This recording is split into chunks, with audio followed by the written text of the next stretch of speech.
Assalamualaikum warahmatullahi wabarakatuh. Salam sehat untuk kita semua.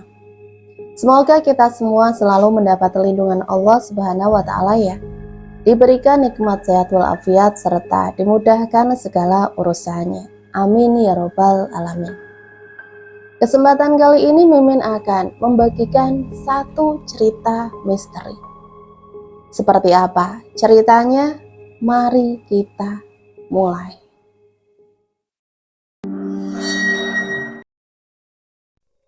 Tolong! Ku dengar suara teriakan kakakku. Bergegas aku mendatangi ke kamar mandi. Dan kudapati kakakku sudah terlentang di kamar mandi dengan darah yang mengucur dari luka yang menganga di keningnya. Dengan rasa panik kupanggil ayah dan ibuku yang sedang berada di ruang tengah. Mereka pun tergopoh mengikutiku. Ayah segera mengangkat tubuh kakakku yang tak bergerak lagi. Segera aku telepon dokter untuk memeriksa keadaan kakakku. Tak lama kemudian dokter datang dan langsung memeriksa keadaan kakakku. Namun dokter mengerutkan dahi. Ada gurat kesedihan di wajah dokter itu. Maaf Pak, Bu, Nak Dea sudah mendahului kita, kata dokter kepada kedua orang tuaku. Ku peluk jasad kakakku yang terbujur kaku bersimbah darah. Aku tidak mengerti apa yang menyebabkan luka di kening kakakku begitu parah. Padahal kakak cuma terjatuh di kamar mandi. Ayah menghela nafas panjang. Ibu langsung masuk ke kamar sambil menangis. Aku menelpon seluruh sanak saudara, mengabarkan perihal meninggalnya kakakku. Semua merasa terkejut dengan berita tersebut. Salah seorang wanita yang memandikan jasad kakakku menghampiri kami dan menyerahkan sebuah cincin dengan ukiran gambar seekor ular yang dikenakan almarhumah kakakku.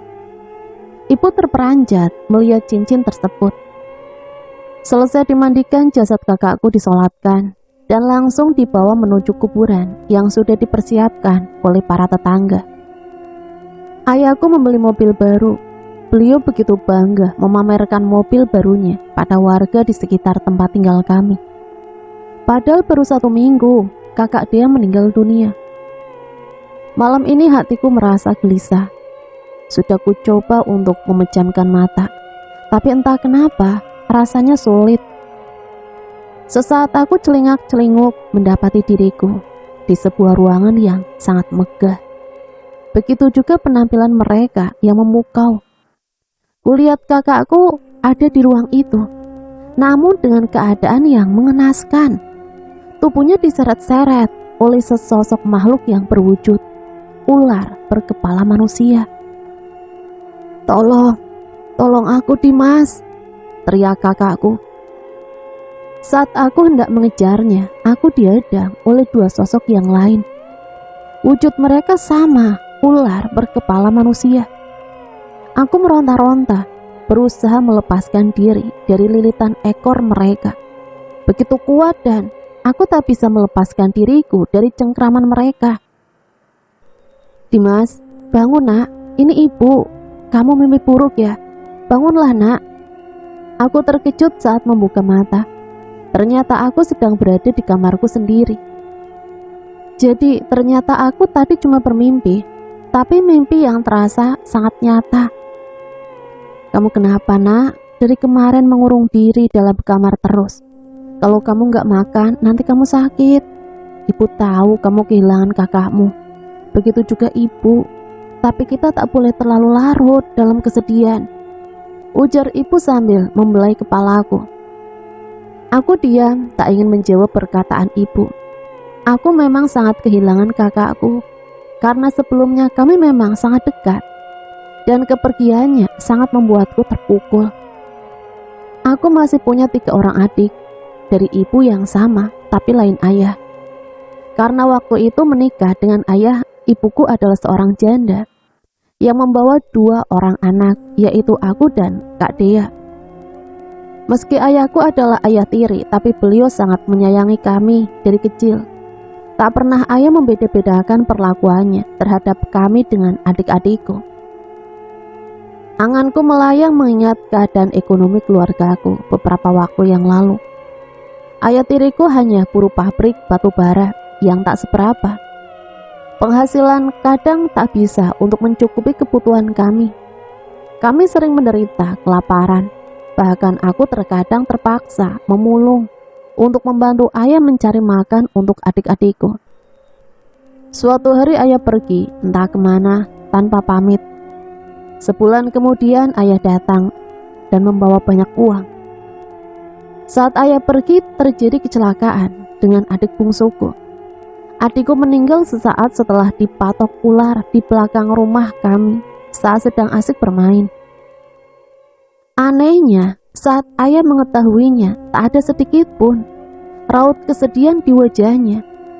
Beliau cuma mengatakan kalau semua sudah takdirnya. Ayah mengajak kami pindah ke kota, kecamatan, membeli rumah besar dengan semua perlengkapan rumah. Juga tak lama kemudian, ayah membeli mobil baru dan mendirikan pabrik batu bara di daerah tempat tinggal kami. Meski aku merasa heran dan janggal, tapi aku tak berani bicara apa-apa.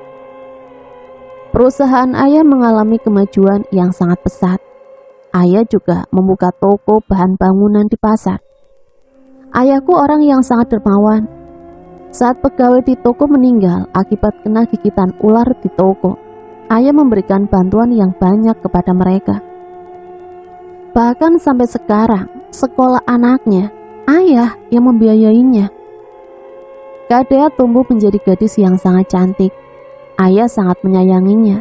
Apapun keinginannya selalu diturutinya. Sementara aku lebih tertarik pada keagamaan.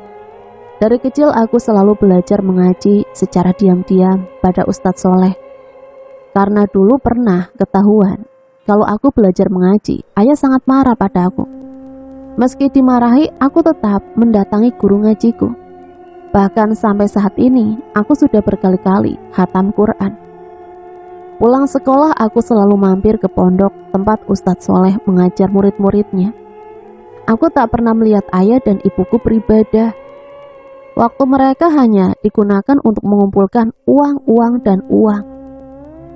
Seminggu sebelum kematian Kak Dea, ayah memberiku sebuah hadiah berupa cincin dengan hiasan batu kecil berwarna hitam dengan ukiran gambar seekor ular di tengahnya. Tak ingin mengecewakan ayah, aku pun menerimanya, tapi aku tak memakainya. Hanya kusimpan di rak laci di kamarku. Saat Kak Dea masuk ke kamarku dan melihat cincin itu, dia ingin meminjamnya. "Dim, cincinnya bagus banget, boleh ya kakak pinjam? Nanti kalau kakak sudah puas pakai, kakak kembalikan," katanya saat itu sambil memasangkan di leher untuk dijadikan bandul kalungnya, karena saat dipasang di jari ternyata kebesaran. "Pakailah kalau kakak suka, Dimas gak memerlukannya kak." Dengan bernyanyi kakak keluar kamar dan tak lama kemudian ku dengar jeritan Kak Dea meminta tolong. Sejak kematian Kak Dea, ayah terlihat marah padaku. Ayah juga bersikap kasar pada ibuku. Namun ibu tak pernah berani melawan. Hanya linangan air mata yang selalu mengalir di sudut matanya saat mengingat putri kesayangannya. Ayah melarangku beribadah di rumah. Ayah marah besar setiap kali melihatku melakukan kewajibanku sebagai seorang muslim. Namun diam-diam aku tetap melaksanakan sholat. Aku juga belajar tentang agama pada guruku, Ustadz Soleh. Aku menemui Ustadz Soleh setiap pulang sekolah, dan hari itu seperti biasa. Pulang sekolah aku mampir ke musola dekat pondok pesantren Ustadz Soleh. Selesai sholat aku menemui guruku, dan aku ingin menyampaikan suatu hal menyangkut cincin yang diberikan ayah padaku, dan kejanggalan yang terjadi di dalam keluargaku. "Bu, sudah berapa kali ku bilang sama kamu, nasihati anakmu, jangan lagi menyebut nama Tuhan di rumah ini lagi. Kau lihat yang terjadi pada mendiang suamimu yang taat beribadah, mati dalam kemiskinan," kata ayah Dimas marah. "Iya ya, nanti ibu nasihati Dimas," saut ibu Dimas yang tak pernah berani membantah suaminya. Sementara Dimas yang sedang asik ngobrol di warung kopi tak menyadari ada sepasang mata yang mengawasinya sejak tadi. Pemilik sepasang mata itu meninggalkan tempat itu dengan perasaan kesal dan marah. Bergegas dia pulang dan melaporkan apa yang dilihatnya pada ayahnya. Sampai di rumah aku langsung disambut wajah masam ayah tiriku. Ibu yang duduk di samping ayah hanya diam, menundukkan kepalanya. Entah apa yang membuat mereka bersikap begitu. "Assalamualaikum ya, Bu," ucapku sambil melangkah masuk, lalu kucium tangan ibuku dengan takzim. Tak ada jawaban dari mereka. Aku melanjutkan langkah menuju kamarku. Tapi belum sampai aku membuka pintu, ku dengar ayah memanggilku dari ruang tempat mereka duduk tadi. "Dimas, kesini, ayah mau bicara." Aku membalikkan badanku, berjalan ke arah orang tuaku berada. "Iya ya, ada apa? Mana saja kamu? Jam segini baru pulang. Seharusnya sebelum jam 1 kamu sudah sampai di rumah kan Dimas?" tanya ayahku menyelidik. "Iya ya, tadi Dimas mampir ke kafe depan sana ya. Santai dengerin musik sambil minum kopi." "Jangan bohong kamu. Adikmu Dinda bilang kamu duduk di kafe sama Ustadz Soleh." "Apa yang kamu bicarakan sama Ustadz Soleh itu? Hah? Bukannya ayah sudah melarang kamu untuk bergaul dengan Ustadz Soleh itu? Sekarang kamu sudah berani membangkang ya?" "Maafin Dimas ya, Dimas hanya ingin belajar ilmu agama dari Ustadz Soleh ya. Karena agama sangat penting dalam kehidupan kita ya. Supaya kita bisa membedakan mana yang salah dan mana yang benar," aku menyaut sambil menunduk. "Halah, ilmu agama katamu. Pokoknya mulai sekarang jauhi Ustadz itu. Atau kamu saya usir dari rumah ini," hardiknya lagi kepada aku. Aku melihat ke arah ibu, tapi ibu tak bergeming sedikit pun. Ibu hanya diam dalam posisi yang sama dengan sebelumnya. "Baik ayah, Dimas minta maaf," sautku sambil melangkah balik ke kamar. Waktu asar sudah tiba. Aku langsung mandi, kemudian aku berwudu dan menunaikan sholat asar. Tak lupa aku kunci pintu, takut ketahuan ayahku. Sesudah salam, aku melafadzkan zikir yang diajarkan Ustadz Soleh padaku. Aku memohon perlindungan untuk keluargaku, terutama untuk ibu dan adik-adikku. Aku tak ingin mereka menjadi korban keserakahan ayahku, walaupun tak menampik bahwa kenyataannya kami hidup dari harta yang didapat ayah di jalan yang sesat. Kubaringkan tubuhku untuk beristirahat. Di sekolah aku tak bisa fokus. Entahlah, terlalu banyak yang kupikirkan sehingga mengganggu konsentrasiku belajar. Aku kehilangan semangat. Sampai di rumah aku langsung masuk kamar, mandi kemudian sholat zuhur. Selesai sholat aku merebahkan badanku yang terasa sangat lelah. Walaupun sebenarnya yang lelah adalah hati dan pikiranku. Aku merasa ngantuk sekali. Kemudian aku tersadar dan di hadapanku berdiri sosok lelaki tua dengan sorban di kepala, berjanggut putih panjang dan tangannya memegang tasbih. Kemudian sosok itu berbicara padaku. "Cucuku, pergilah secepatnya dari rumah ini. Tinggalkan semua kemewahan ini. Nyawamu dalam bahaya cucuku. Cepatlah pergi sebelum waktu beranjak tengah malam," ucap sosok itu kepadaku. Aku membuka mataku dan tersentak karena ternyata aku hanya mimpi. Tapi siapakah kakek dalam mimpiku tadi? Aku merasa tak pernah mengenalnya. Tapi apa maksud ucapannya menyuruhku pergi dari sini? Bergegas kumasukkan bajuku seperlunya ke dalam tas rangselku. Kuambil tas dan dompet yang berisi kartu ATM-ku. Aku berjalan ke pangkalan ojek. Kemudian aku pun naik ojek ke rumah Ustadz Soleh. Barangkali beliau bisa memberitahuku saran jalan mana yang harus aku tempuh. Aku singgah di ATM untuk menarik uang tunai. Seandainya nanti kartu ATM-ku nanti diblokir ayahku, setidaknya aku punya pegangan uang. Sesampainya di rumah Pak Ustadz, aku segera mengetuk pintu sambil mengucap salam. "Assalamualaikum Pak Ustadz, mohon maaf, kalau kedatangan saya mengganggu. Tapi saya bingung, gak tahu harus kemana lagi Pak Ustadz. Waalaikumsalam, masuklah. Terima kasih Pak Ustadz. Duduklah Dimas, sebentar, saya siap-siap dulu. Malam ini kita langsung berangkat ke rumah guru saya Dimas. Maaf Pak Ustadz, apa nantinya saya tidak merepotkan Bapak dan guru Bapak dengan kedatangan saya yang mendadak malam-malam begini? Tidak ada yang direpotkan Dimas. Guru saya yang menyuruh agar saya secepatnya mengantarmu ke tempat beliau. Karena saat saya menelpon beliau dan bercerita soal kamu, guru sudah mendapatkan gambaran buruk mengenai yang akan terjadi kalau kamu tetap tinggal di rumah itu. Bu, ayo kita pergi mengantar Dimas. Malam ini kita menginap di sana. Biar rumah dikunci saja. Nanti pesan sama Pak Satpam buat jagain rumah kita, ucap Ustadz Soleh kepada Bu Laila, istrinya. Baiklah Pak, mari kita berangkat. Kami pun berangkat ke rumah gurunya Ustadz Soleh di daerah P menggunakan mobil minibus milik Pak Ustadz. Dimas, sepanjang jalan nanti akan ada banyak sekali gangguan. Kamu jangan berhenti bersikir ya nak. Makhluk itu akan berusaha mencelakaimu. Mereka tidak akan membiarkan kamu sampai ke rumah guru saya, ujar Pak Ustadz mengingatkan. Baik Pak Ustadz. Sepanjang perjalanan kami fokus berzikir. Kulirik Pak Ustadz yang sedang memegang kemudi. Beliau begitu tenang dan bersahaja. Aku hanya ketiduran sesaat. Tiba-tiba mobil berhenti. Mesinnya mati mendadak tanpa ada sebab. Aku dan Pak Ustadz turun untuk memeriksa, tapi tak ditemukan masalah dengan mobilnya. Saat kami melihat sekeliling, semua terlihat gelap dan seolah tertutup kabut. Kemudian Pak Ustadz membaca sebuah doa, dan kami baca ayat kursi berulang-ulang. Perlahan kabutnya memudar, dan saat semuanya mulai terlihat jelas, ternyata kami berada di tengah hutan yang rimbun dengan pepohonan. Padahal seingatku, jalan yang kami lalui tadi adalah jalan raya. Tapi memang sedari tadi kami tak bertemu dengan kendaraan lain yang melintas.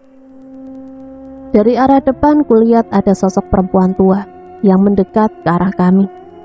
Tapi langkahnya seolah tertatih dan sangat berat. Aku ketakutan dan beringsut mendekati Ustadz Soleh. Bagaimana mungkin di tengah hutan begini ada seorang nenek tua yang berani berjalan sendirian, kecuali dia bukanlah seorang manusia biasa. Jangan takut nak, tetaplah baca doa yang kamu bisa. Dan sepertinya dia juga bukan berniat jahat terhadap kita. Tapi kita harus tetap waspada, kata Ustadz Soleh. Sementara aku lihat istri Pak Ustadz seolah tak terganggu dengan apapun. Beliau tetap tertidur di dalam mobil, duduk di kursi samping kemudi. Kulihat sekeliling lagi banyak makhluk halus yang terpampang menyeramkan, yang sedang memperhatikan kami. Lalu ku dengar teriakan minta tolong dari bawah pohon besar di sebelah kananku. Aku melihat sosok adikku, Dinda, yang sedang dililit ular besar. Aku langsung mengejarnya, namun Ustadz Soleh menghadang jalanku. Sadar Dimas, mereka tidak nyata. Itu cuma tipu daya dari para makhluk yang akan berusaha mencelakaimu. Tapi Ustadz, istighfar Dimas, ini di tengah hutan. Bagaimana caranya adikmu bisa berada di tempat ini? Pejamkan matamu dan baca istighfar. Mereka tidak nyata. Kupejamkan mataku sambil membaca istighfar berulang-ulang. Sampai akhirnya suara jeritan adikku tak terdengar lagi. Kami naik kembali ke dalam mobil dan mencoba menyalakannya. Alhamdulillah mesinnya menyala, dan kami pun segera pergi dari tempat itu. Tapi entah berapa lama kami merasa seolah-olah mobil kami hanya berputar-putar di tempat itu saja. Kupejamkan mata, kubaca doa yang pernah diajarkan Ustadz dengan penuh kepasrahan. Kubaca ayat kursi dan doa-doa lainnya. Perlahan terlihat sebuah titik cahaya dari kejauhan. Ustadz mengarahkan kendaraannya ke arah cahaya itu. Semakin dekat, cahaya itu semakin terang. Dan akhirnya alhamdulillah kami sampai kembali ke jalan raya. Kami terus melanjutkan perjalanan. Ada beberapa kendaraan yang kami temui dan berpapasan dengan kendaraan kami. Aku merasa lega, akhirnya kami terlepas dari gangguan mereka.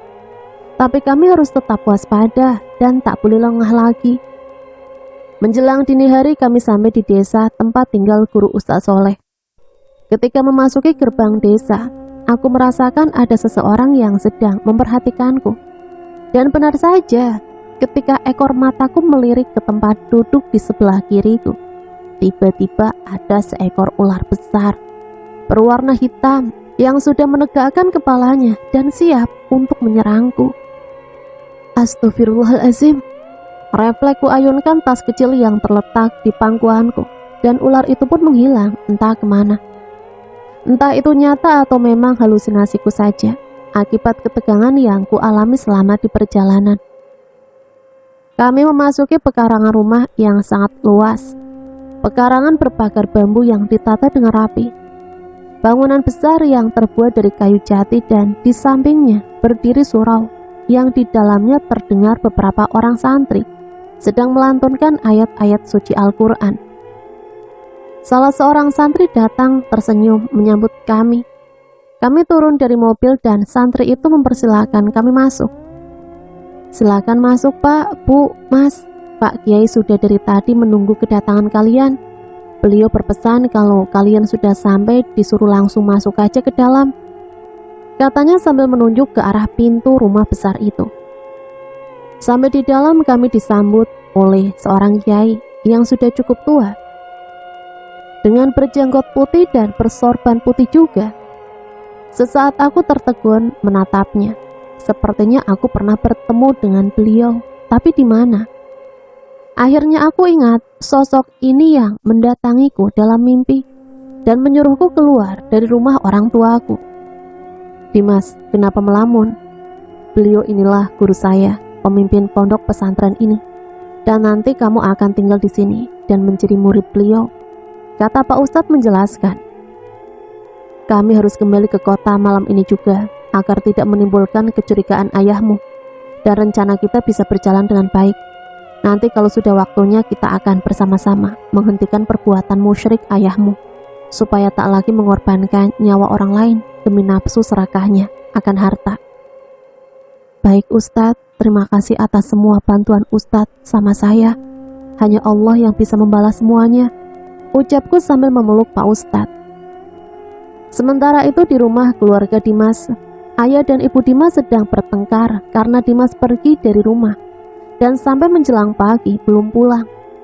Lihat kelakuan anakmu, Bu. Berani-beraninya dia minggat dari rumah.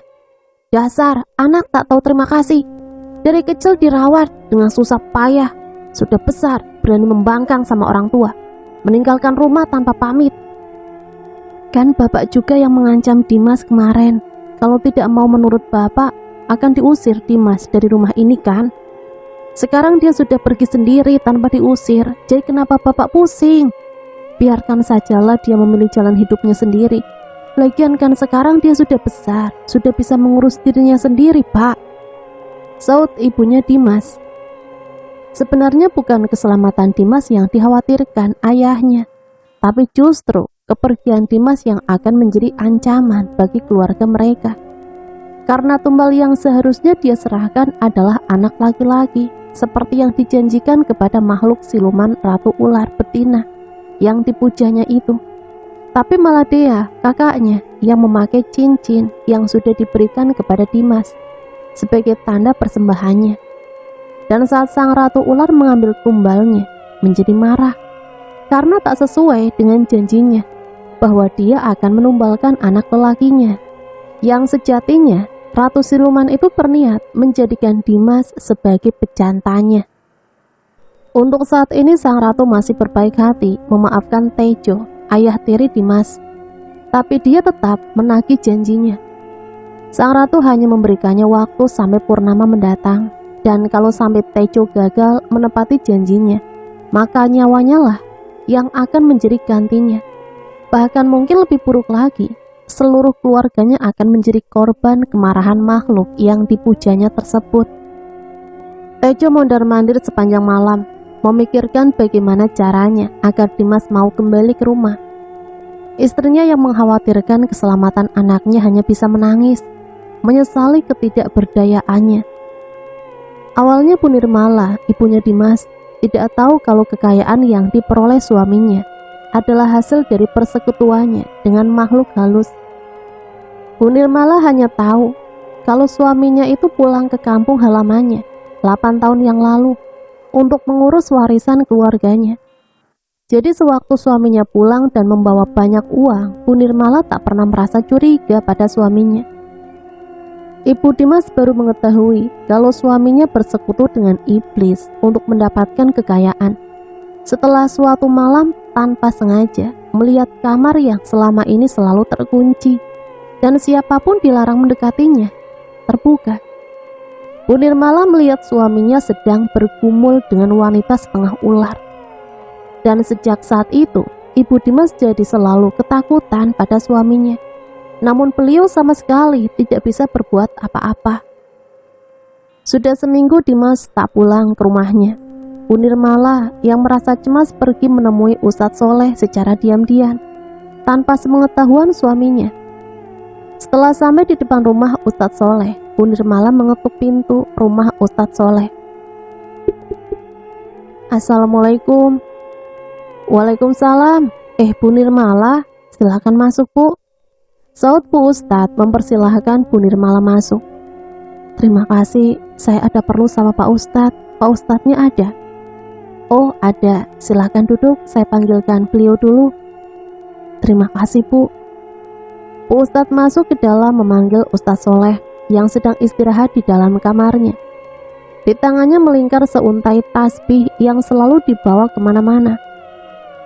Bu Ustadz segera memberitahu perihal kedatangan Bu Nirmala untuk bertemu beliau. Ustadz Soleh keluar untuk menemui Bu Nirmala dan istrinya segera ke dapur untuk membuat teh untuk tamu dan suaminya. Maaf Ustadz, saya mengganggu waktu istirahat Bapak. Kedatangan saya ke sini mau bertanya sama Bapak perihal anak saya Dimas yang sudah seminggu pergi dari rumah tanpa mengabari saya Ustadz. Apakah Ustadz tahu di mana anak saya Dimas berada sekarang? Maaf sebelumnya Bu, saya memang tahu keberadaan Dimas, tapi maaf saya tidak bisa memberitahu Ibu di mana Dimas berada sekarang.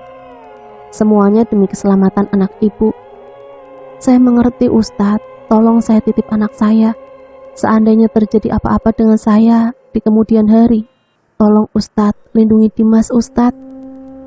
Kalau saya boleh tahu apa yang sebenarnya terjadi Bu, barangkali saya bisa memberikan saran atas masalah yang Ibu hadapi. Terima kasih Pak Ustadz, tapi saya tidak ingin melibatkan Pak Ustadz dengan masalah kami. Biarlah kami yang menanggung sendiri akibatnya. Saya mohon pamit Pak Ustadz. Assalamualaikum. Waalaikumsalam. Bu Nirmala, ini nomor HP saya. Mana tahu Ibu memerlukan bantuan dari saya. Sambung Ustadz Soleh. Mau kemana Bu? Silakan diminum dulu, ini sudah saya buatkan loh, kata Bu Ustadz yang baru keluar dari dapur. Terima kasih Bu, saya nggak bisa lama-lama, takut ketahuan sama suami saya, nanti jadi masalah besar. Saya tidak ingin melibatkan Bapak sama Ibu. Sekali lagi terima kasih banyak, permisi. Assalamualaikum. Saud Bu Nirmala pamit. Bu Nirmala mengendarai mobilnya kembali ke rumahnya. Namun sebelumnya, beliau belanja beberapa barang dulu untuk menghindari kecurigaan suaminya. Bu Nirmala memarkirkan kendaraannya di garasi mobilnya. Suaminya menatap ke arahnya dengan pandangan yang sulit diartikan, penuh dengan kemarahan. Nirmala melangkahkan kakinya masuk ke dalam rumah, sementara Tejo menatapnya dengan pandangan yang tajam dan penuh kemarahan. Sorot matanya terlihat tidak seperti biasanya. Nirmala, sebentar lagi bulan purnama tiba. Penuhi janji kalian, atau aku akan menghancurkan seluruh keluargamu. Ingat itu. Sambut Tejo dengan ucapan yang membuat Nirmala tak mengerti. Tejo melangkah masuk ke dalam kamar rahasia yang selalu terkunci. Nirmala mengikuti dengan pandangan matanya. Sesaat Nirmala tersentak karena Tejo masuk ke dalam kamar tanpa membuka pintu kamar tersebut. Apa maksud ucapan ayah tadi? Selama 15 tahun menikah denganku, tak pernah sekalipun dia memanggilku dengan sebutan Nirmala. Terus tadi apa yang dimaksud dengan janji? Janji apa? Aku tak pernah merasa menjanjikan apapun. Apa dia marah karena aku pergi ke rumah Ustadz Soleh? Sambil menghempaskan tubuh lelahnya di sofa ruang tamunya, Nirmala terus bergumam sendirian. "Ibu, Bu!" teriak Dio yang baru pulang sekolah, dijemput sopir bersama adiknya, Dira, turun dari mobil. Wajah Dira terlihat sangat pucat. "Hus, apaan sih datang-datang kok teriak-teriak, bukannya ngucap salam?" saut Bu Nirmala sambil melangkah keluar menyambut anaknya pulang. Assalamualaikum, Bu." "Tumben ibu nyuruh kita ngucap salam. Bukannya selama ini bapak marah ya, Bu, kalau kami datang ngucapin salam?" Sementara Dira, adiknya yang berjalan di belakangnya, terlihat pucat menahan sakit. Sampai di dekat ibunya, Dira memeluk ibunya sambil menangis. "Ibu, Dira takut, Bu. Dira takut, Bu." "Ibu, tadi Dira pingsan di sekolah, kejang-kejang. Kata Pak penjaga sekolah, Dira kerasukan makhluk halus, Bu. Untung Pak Burhan, penjaga sekolah itu bisa ngobatin Dira, Bu. Habis dibaca-bacain doa, entah apa itu, disuruh minum langsung Dira sadar lagi, Bu," ujar Dio sambil membuka sepatunya. Bu Nirmala memeluk Dira dengan erat, air matanya mengalir deras. Dalam hatinya, Bu Nirmala merasa takut terjadi sesuatu seperti yang telah terjadi dengan dia. Bagaimanapun dia harus melindungi anak-anaknya, walau harus kehilangan nyawanya sendiri. Dia bersyukur Dimas meninggalkan rumah. Walaupun siluman itu tetap berusaha untuk mencelakainya, namun hatinya percaya bahwa Ustadz Soleh pasti akan melindungi putranya. Bu Nirmala menuntun anaknya masuk ke kamar untuk beristirahat. Setelah itu Bu Nirmala masuk ke kamarnya sendiri. "Ya Allah, lindungilah keluarga hamba dari segala mara bahaya. Hamba tahu hamba yang berlumur dosa ini tak pantas untuk berdoa kepadamu, ya Allah." Bergegas Nirmala mandi dan membersihkan diri. Dikeluarkannya bungkusan kain yang sudah disimpannya selama 8 tahun. Kain yang membuat suaminya marah setiap kali Nirmala menggunakannya. Bahkan suaminya sudah pernah membuang benda itu, tapi diam-diam dia mengambilnya kembali dan disimpannya sampai saat ini. Sesaat dia pandangi bungkusan itu, perlahan air matanya menetes dan mengalir deras membasahi wajahnya. "Astaghfirullahaladzim, ampuni hamba ya Allah, yang sudah terlena dengan kemewahan dunia. Bahkan aku tak pernah berusaha menentang suami hamba, meski hamba sadar jalan yang suami hamba pilih adalah jalan yang sesat, sehingga hamba harus kehilangan anak hamba satu persatu." Perlahan Nirmala membuka bungkusan plastik yang sudah berdebu itu. Dia mengeluarkan isinya dan memeluk benda itu. Sebuah mukena yang dulu selalu dia pakai saat suami pertamanya, yaitu bapak kandung Dea dan Dimas, masih hidup. Keinginan hatinya untuk membahagiakan anak-anaknya membuat dia menuruti larangan suaminya, mengerjakan perintah agamanya. Meski hatinya berat, tapi saat itu dia begitu bahagia dengan kehidupan barunya sebagai orang kaya. Sementara kehidupan lamanya bersama mendiang suaminya dulu lebih sering melihat anak-anaknya kelaparan. Dan sekarang Nirmala menyadari kekeliruannya itu. Nirmala berwudu untuk pertama kalinya sejak beberapa tahun belakangan ini. Dia tak pernah mengerjakannya. Bibirnya bergetar saat mengucapkan takbir. Doa demi doa dia lantunkan dalam sholatnya. Hatinya merasakan ketenangan dan Nirmala sujud memasrahkan hidupnya kepada Sang Maha Pencipta. Sesaat setelah mengucapkan salam, hanya istighfar yang mampu diucapkan. Air matanya terus mengalir tanpa bisa dibendung lagi. Beribu penyesalan hadir di dalam hatinya. Tolong, Ibu, tolong, ada ular di kamar Dira, Bu." Ular, ayah, Ibu, tolong, ada ular hitam di kamar Dio, Bu." Bergegas Nirmala melepas mukena dan segera keluar kamar. Di ruang tengah Nirmala bertabrakan dengan kedua anaknya yang lari sambil ketakutan dan panik. Wajah mereka pucat, teror siluman ular sudah dimulai. Nirmala mencari suaminya, namun dia tak menemukannya dimanapun. Dia ingat dengan nomor telepon yang diberikan Ustadz Soleh. Nirmala berlari ke kamarnya dan membuka tasnya. Diambilnya kertas yang berisi nomor ponsel Pak Ustadz. Segera Nirmala menghubungi nomor itu dan langsung tersambung. Assalamualaikum Pak Ustadz, maaf mengganggu waktunya, tapi ini sangat penting Pak. Di rumah kami banyak ular yang tiba-tiba muncul Pak. Waalaikumsalam, sebaiknya ibu dan anak-anak ibu ke rumah saya sekarang. Kita tak bisa bicara di telepon, Bu Nirmala. Baiklah Pak, sekarang kami segera pergi ke rumah Bapak. Assalamualaikum. Waalaikumsalam. Bu Nirmala menutup teleponnya dan bergegas memanggil anak-anaknya untuk segera naik ke mobil dan ikut bersamanya ke rumah Ustadz Soleh. Sepanjang jalan anak-anaknya masih merasa ketakutan. Bu Nirmala membaca doa apapun yang masih dia ingat. Tiba-tiba dia berteriak saat di kakinya merayap seekor ular hitam. Dia meloncat ke atas kursi mobil. Sopir segera menghentikan mobilnya dan mengusir ular itu keluar dari mobil. Sopir itu merasa heran dengan banyaknya ular yang tiba-tiba muncul di mana-mana. Dibacanya ayat kursi dan surat Al-Fatihah. Dalam hatinya dia tahu ini bukan sesuatu hal yang wajar. Majikannya sedang dalam bahaya. Sementara Tejo tanpa setahu keluarganya pergi ke sebuah rumah tua di tepi hutan. Tempat di mana dulu beberapa tahun yang lalu kakek tua yang rambutnya sudah memutih itu mengantarkannya ke sebuah goa di tepi sebuah rawa yang banyak dihuni ribuan ekor ular. Ada apa? Kamu datang ke sini lagi, Tejo? Apa harta dan kekayaan yang kamu miliki sekarang belum cukup? Bukan, Mbah. Saya ingin membatalkan perjanjian saya dengan Nyi Ratu.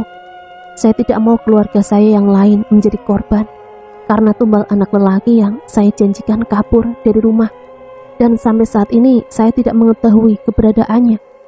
Padahal saya sudah berusaha mencarinya, termasuk membayar orang untuk menyelidiki keberadaannya. Tapi anak itu seolah raib di telan bumi. Entah kekuatan seperti apa yang melindunginya. Bahkan sampai-sampai orang kepercayaan saya tak mampu mengendus keberadaannya, Mbah. Purnama tinggal 2 hari lagi dan saya belum bisa memenuhi apa yang Kanjeng Ratu minta. Mbah, tolong sampaikan sama Nyi Ratu. Saya minta diberi waktu lagi, Mbah. Mbah Tumijo manggut-manggut mendengar penuturan Tejo. Kemudian Mbah Tumijo memejamkan mata, mencoba untuk berkomunikasi dengan makhluk yang dipanggil Nyi Ratu. Setelah beberapa saat Mbah Tumijo membuka matanya, namun matanya menyiratkan kekhawatiran. Kenapa, Mbah? Nyi Ratu tidak bersedia memberimu kesempatan. Kanjeng sangat marah karena kamu telah mengingkari janjimu dengan Kanjeng Ratu. Kalau sampai lusa kamu belum menyerahkannya, aku tidak tahu apa yang akan terjadi dengan keluargamu, Tejo. Aku benar-benar tak bisa menolongmu. Tejo yang merasa nyawanya terancam segera pergi dari tempat itu dengan tujuan untuk segera menemukan Dimas. Sementara itu di rumah Ustadz Soleh, Bu Nirmala dan kedua anaknya sedang dicekam ketegangan karena dimanapun mereka selalu diganggu ular suruhan makhluk sesembahan Tejo. Apa yang harus kami lakukan, Pak Ustadz? Ular-ular itu selalu mengganggu kami beberapa hari ini. Dan tadi siang waktu saya pulang dari sini, suami saya juga bersikap aneh, Ustadz. Kami harus bagaimana? Yang bisa kita lakukan hanya berdoa, Bu. Mohon perlindungan dari Yang Maha Kuasa, karena kita tiada daya dan upaya tanpa pertolongannya, Bu. Apa saya masih pantas memohon perlindungannya, Ustadz? Sementara selama ini kami bahkan tidak pernah mengingatnya. Allah itu Maha Pengampun, lagi Maha Penerima Taubat.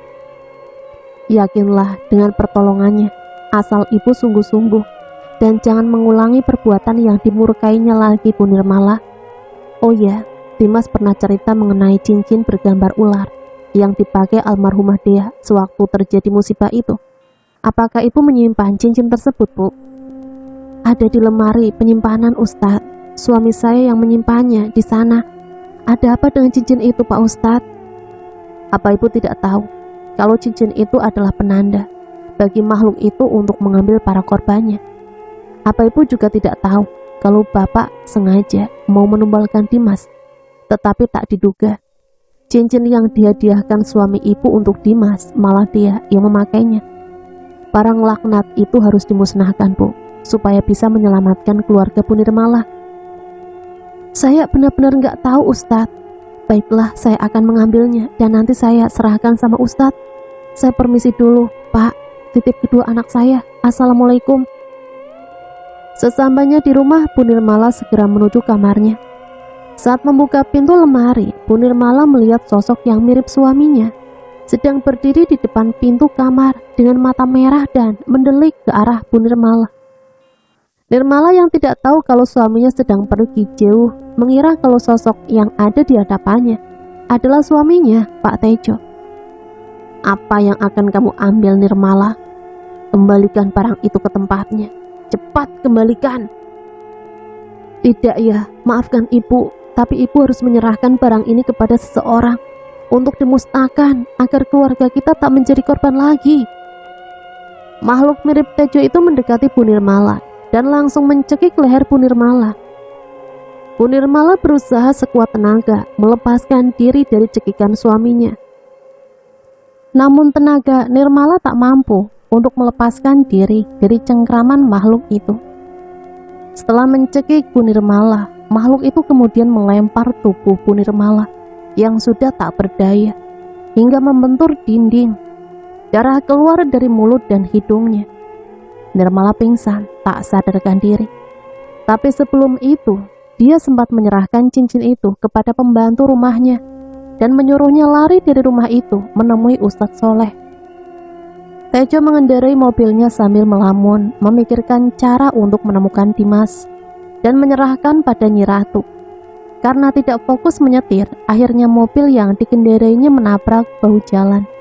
Dan tubuh Tejo terpental sampai beberapa meter dari tempatnya menabrak bahu jalan itu. Orang yang berada di sekitaran Tejo kecelakaan segera bergegas menolongnya dan mengantar Tejo ke rumah sakit. Darah tak berhenti mengucur dari luka-luka yang di tubuh dan kepala Tejo. Sementara Mbak Minah, pembantu rumah tangga di keluarga Tejo, segera mencari ojek setelah menerima cincin dari majikan perempuannya untuk menemui dan menyerahkan benda itu kepada Ustadz Soleh seperti yang diperintahkan Bu Nirmala, majikannya. Mina setengah berlari menuju pangkalan ojek di depan gang rumah majikannya sambil membungkus cincin itu dengan kain dan dimasukkannya ke dalam tas kecil. Bang, ojek. Kemana, Neng? Rumah Ustadz Soleh di dekat pondok pesantren. Tahu kan tempatnya? Oh iya, abang tahu, Neng. Ayo naik. Mereka pun segera bergerak menuju rumah Ustadz Soleh. Tapi saat sudah mendekati pondok di pertigaan jalan, di bawah pohon asam yang sangat besar, tiba-tiba motor yang Minah tumpangi mogok. Berkali-kali di starter mesinnya tetap nggak mau hidup. Akhirnya setelah memberikan ongkos ojek, Minah melanjutkan perjalanannya ke rumah Ustadz Soleh dengan berjalan kaki. Minah sampai di rumah Ustadz Soleh dengan nafas ngos-ngosan akibat berlari. Sambil mengetuk pintu, Minah mengucap salam. Tak lama kemudian istri Pak Ustadz keluar membuka pintu. Minah yang terduduk di teras segera disuruh masuk ke dalam rumah. Dari dalam keluar Ustadz Soleh bersama Dio dan Dira. Mbak Minah, ada apa kemari? Terus di mana ibu, Mbak? Ibu pingsan tadi dan Dio. Entah bagaimana keadaannya sekarang, tapi tadi ibu sempat menyuruh saya mencari dan menyerahkan benda ini pada Pak Ustadz. Kata ibu ini menyangkut banyak nyawa, Pak Ustadz. Apa? Ibu pingsan? Terus kenapa Mbak tidak menolongnya? Kenapa ibu bisa pingsan, Mbak? Tanya Dira sambil menangis. Saya tidak tahu, Non.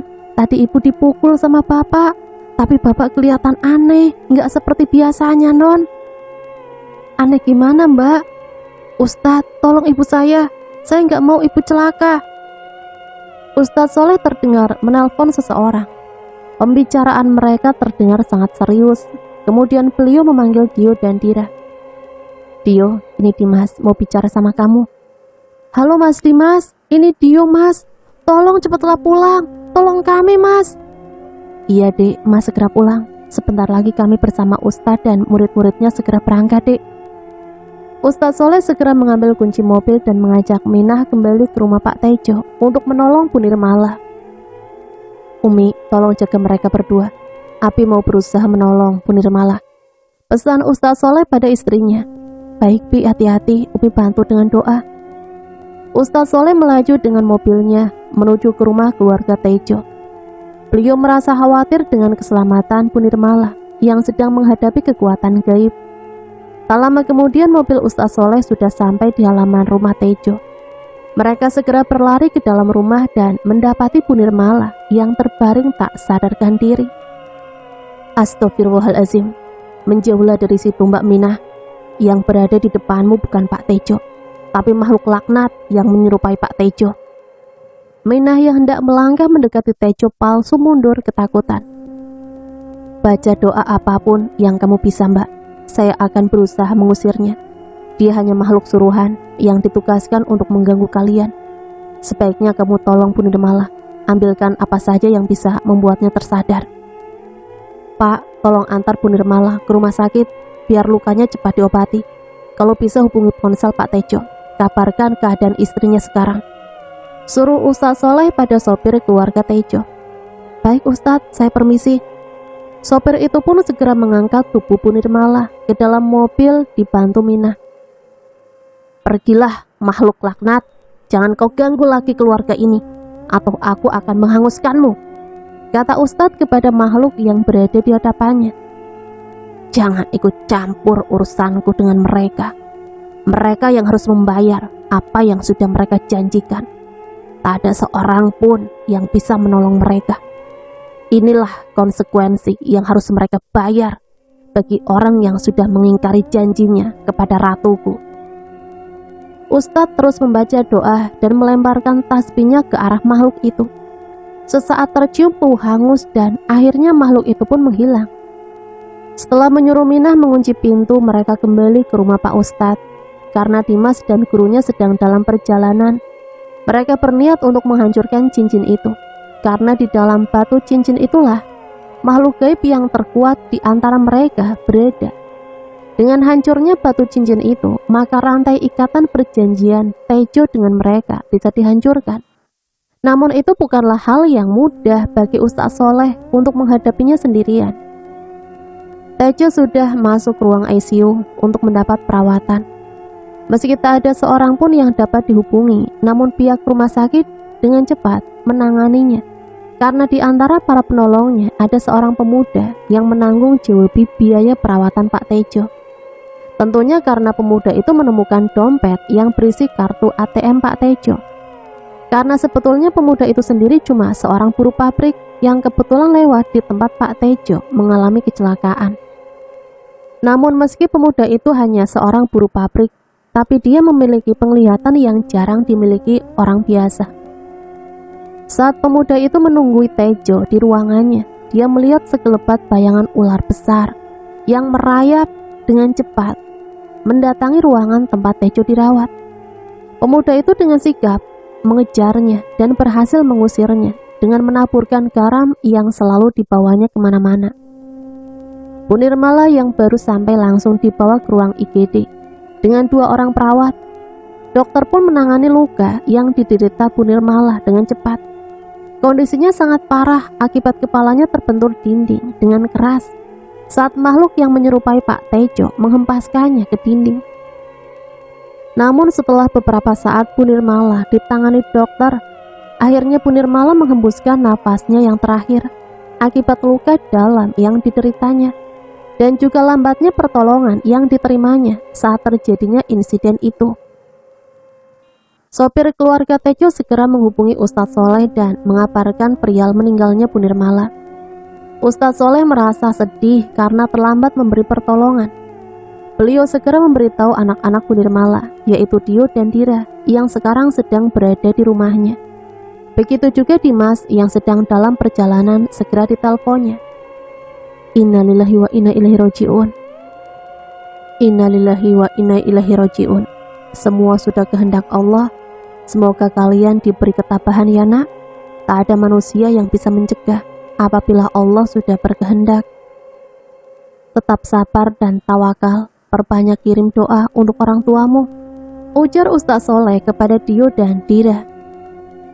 Ustaz Soleh bergegas menuju rumah sakit begitu mendengar kabar kematian Bu Nirmala.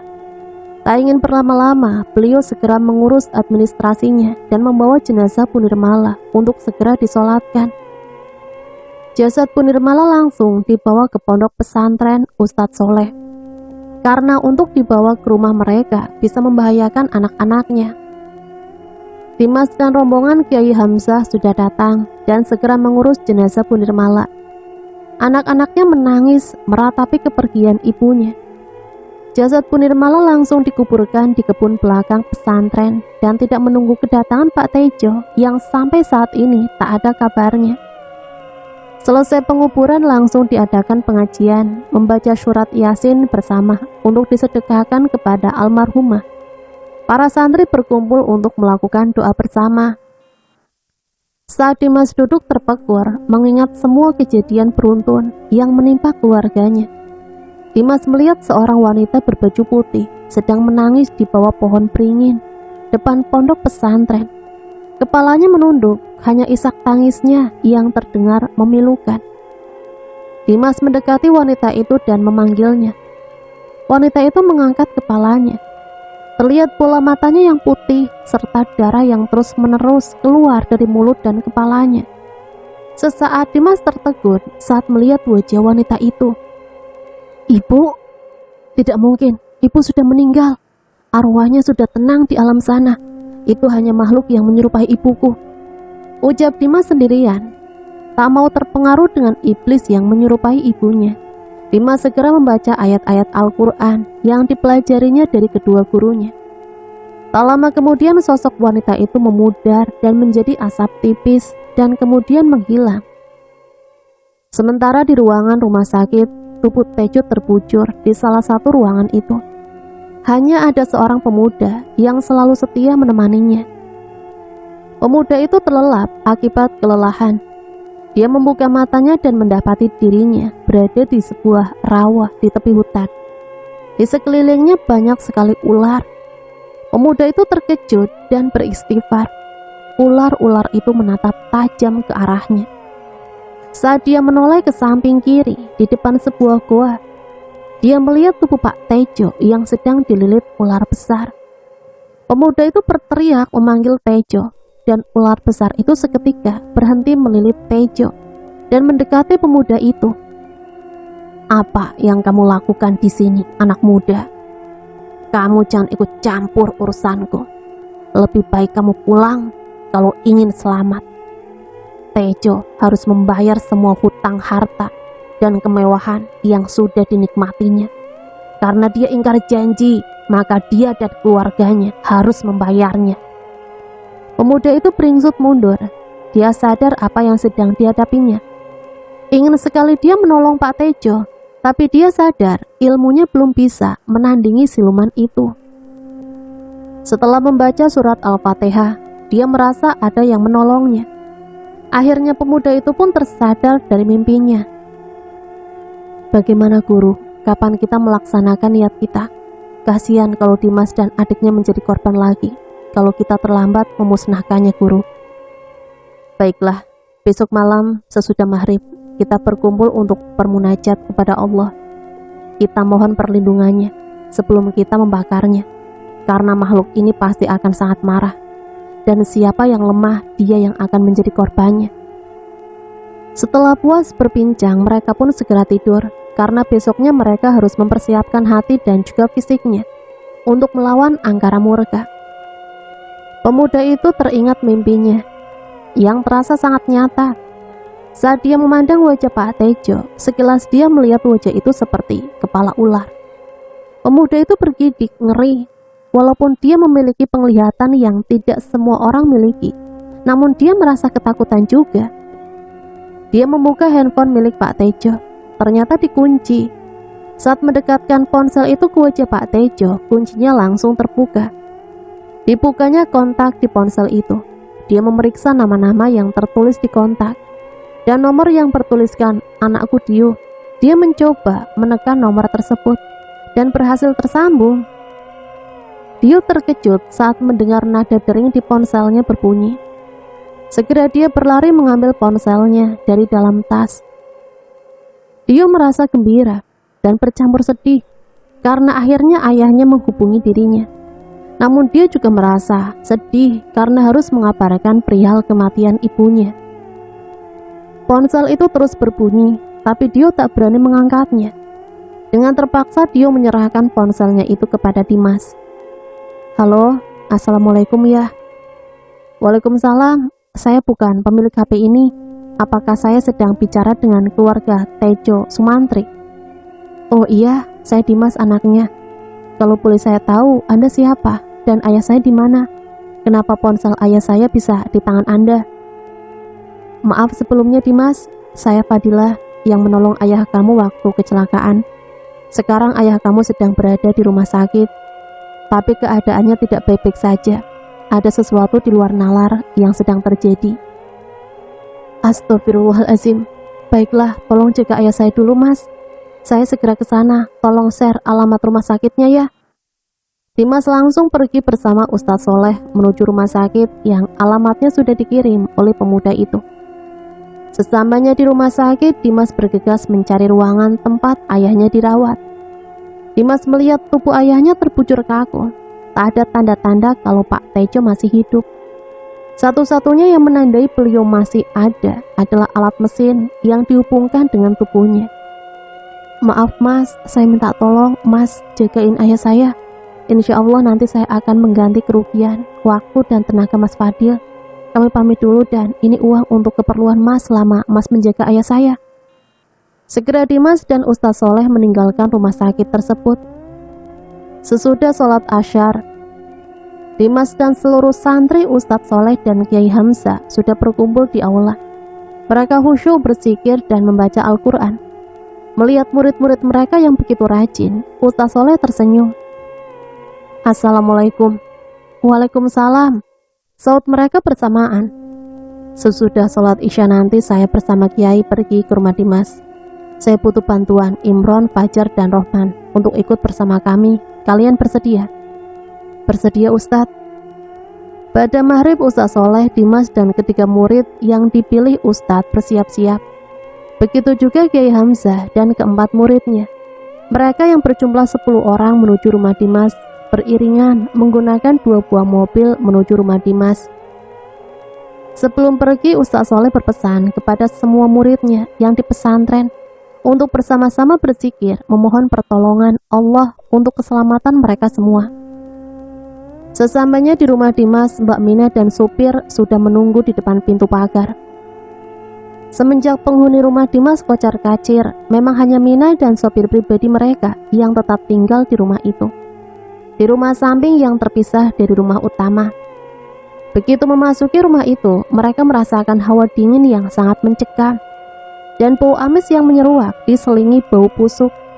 Perut mereka bahkan sampai merasa mual. Semua berzikir, sebut asma Allah. Pikiran kalian jangan ada yang kosong. Rumah ini sudah dihuni oleh bangsa mereka. Dari kamar kosong yang selalu terkunci terdengar suara dentuman yang sangat keras. Tiba-tiba pintu kamar itu terbuka dengan sendirinya. Awalnya berbentuk asap hitam tipis yang bergulung, semakin lama semakin tebal, dan membentuklah wujud seekor ular besar dengan mahkota hitam di kepalanya. Matanya merah menyala, menatap geram ke arah mereka. Tinggalkan tempat ini sekarang juga, kalau kalian mau selamat. Suara ular itu terdengar menggelegar memenuhi ruangan rumah itu. Kau Pak Tua, serahkan Dimas padaku. Dia sudah dijanjikan Tejo untuk menjadi tumbalku. Maka kalian semua lepaskan. Tidak, nyalah kau makhluk jahat. Kami tidak akan menyerahkan Dimas padamu. Kembalilah ke alammu, jangan kau ganggu manusia lagi, atau kau kuhanguskan. Manusia sombong, punya kehebatan apa kau mau menghanguskanku? Jangan mimpi kau orang tua. Kiai Hamzah menarik kain yang terselempang di pundaknya, mengibaskan ke arah makhluk itu. Sesaat ular itu terpelanting ke belakang, bergulung asap hitam kembali. Tiba-tiba ular itu menghilang. Di depan mata mereka dari dalam kamar keluar seorang perempuan yang sangat Dimas kenal. Kepalanya mengucur darah dari luka yang menganga lebar. "Dimas, tolong ibu, mendekatlah kemari nak. Ibu butuh bantuanmu." "Ibu." "Dimas, istighfar, jangan terpengaruh tipuan makhluk itu. Sadarlah dan kembali berzikir." Ustadz Soleh masuk ke kamar rahasia Tejo. Di dalamnya terdapat banyak sekali bunga melati dan bunga kantil yang sudah mengering, juga bermacam sesaji yang sudah berbau busuk karena sudah lama Tejo tidak melakukan ritualnya yang sesat itu. Ustadz Soleh memanggil Minah dan meminta sebuah karung goni yang besar. Setelah beliau mengumpulkan semua barang-barang di kamar ritual itu, Ustadz Soleh menyuruh kedua muridnya mengangkat karung tersebut ke samping rumah yang tanahnya kosong. Disuruhnya Minah mengambil minyak tanah dan kayu kering yang ada di sekitar rumah. Setelah itu Ustadz Soleh menyuruh murid-muridnya dan juga adik seperguruannya untuk berkumpul di samping rumah tersebut. Kiai Hamzah duduk bersila sambil memejamkan mata. Bibirnya tak putus melafalkan doa. Dia sedang bertarung melawan ratu ular hitam yang sedang menyandra arwah Tejo. Sesekali tubuh Kiai Hamzah tersentak dan darah segar mengalir dari sudut bibirnya. Terdengar dentuman keras beberapa kali di atap rumah Tejo. Ustadz Soleh menyuruh ke-8 santri untuk duduk bersila, masing-masing mengeluarkan ilmunya untuk membentengi diri sendiri. Sambil menggenggam tasbihnya, Ustadz Soleh mulai menyiramkan minyak tanah tersebut ke tumpukan kayu kering.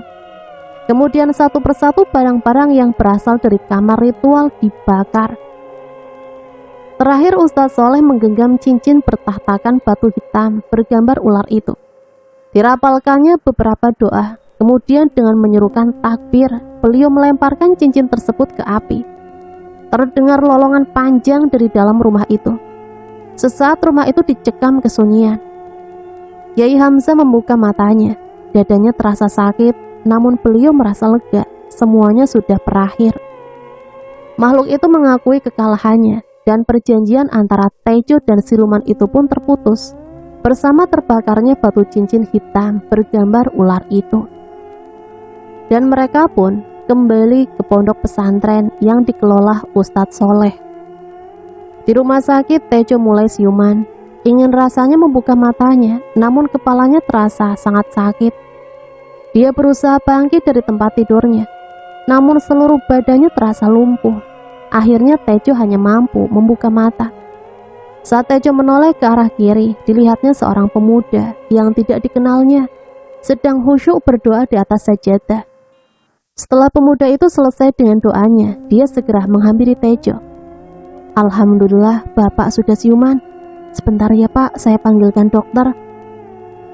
Tejo hanya mampu mengangguk tanpa sanggup berucap. Fadilah pergi memanggil dokter dan perawat untuk segera memeriksa kondisi Pak Tejo. Dokter segera melepas selang-selang kecil yang terpasang di tubuh Pak Tejo. "Subhanallah, ini suatu keajaiban Pak. Kondisi Anda sangat baik.